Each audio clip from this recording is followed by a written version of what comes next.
নদী থেকে বালু তুলে নদীতে সেতু নির্মাণ করছে ঠিকাদারি প্রতিষ্ঠান। একই সঙ্গে মাটি মিশ্রিত বালু ও পাথর ব্যবহারের অভিযোগ উঠেছে। তাহিরপুরের জাদুকাটার মাহারাম নদীর উৎসমুখে সেতু নির্মাণে উঠেছে এমন অভিযোগ, যদিও গুণগত মান ঠিক রেখে কাজ করা হচ্ছে বলছেন সংশ্লিষ্টরা। জাদুকাটা নদীর উৎসমুখ থেকে উৎপত্তি হয়েছে মাহারাম নদীর উৎসমুখেই সেতুর কাজ চলমান।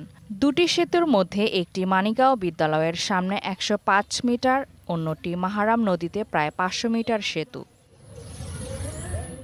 দুটি সেতু ও ৬ কিলোমিটার সড়ক নির্মাণের ব্যয় ধরা হয়েছে ৮৯ কোটি ৩৫ লাখ টাকা, যা বাস্তবায়নে কাজ করছে MS Hamim international and Mohammad Rasheduzzaman Peter নামের ঠিকাদারি প্রতিষ্ঠান।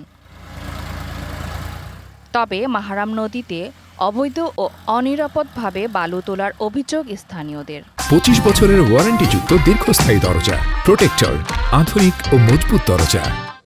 অনিয়ম এবং দুর্নীতির মাধ্যমে পাথরে অনেক পরিমাণ মাটি মিশ্রিত, বালি মিশ্রিত পাথর দিয়ে কাজ করতেছে। উনি মারাম নদীর মুখ গর্ত করে আইনা ব্রিজে বালু দিতেছে, বিভিন্ন জায়গায় বিক্রি করতেছে। এ বিষয়ে প্রকল্পের সুপারভাইজারকে জিজ্ঞাসাবাদ করলে এড়িয়ে যান তিনি। স্যারেরা ভালো জানে, আর বিষয়টা বালু নাকি আমাদের কিনা ছিল, সেই বালু স্টক করা ছিল। আগামীকাল ঢালাই হয়েছে, আমাদের ওই পাশে একটু ঢালাই আছে, তার জন্য এই বালুটুকু নিয়ে দিলে আমাদের ঢালাইটা হবে। বালু পাথর কিনে গুণগত মান ঠিক রেখে কাজ হচ্ছে বলছেন দায়িত্বশীলরা। আনিত অভিযোগগুলো মানে মিথ্যা এবং ভুয়া, কারণ আমরা এখানে বালু কিনে কাজ করছি। যেমন আমার গতকালকে ঢালাই হয়েছে, ঢালার পরে অবশিষ্ট যে বালুটা ছিল সেই বালুটা এক্সকাভেটর দিয়ে তুলে আপনার ট্রলিতে করে নিয়ে আমরা আজকে একটা সিসি ঢালাই দেব। কেউ আমার কাছে অভিযোগ করছেন, কিন্তু অভিযোগটা আসলে সত্য না।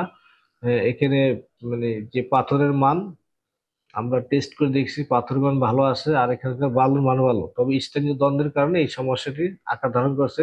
অভিযোগের বিষয়ে তদন্ত করে প্রয়োজনীয় ব্যবস্থা নেওয়া হবে, এমনটি দাবি স্থানীয়দের। DBC news desk.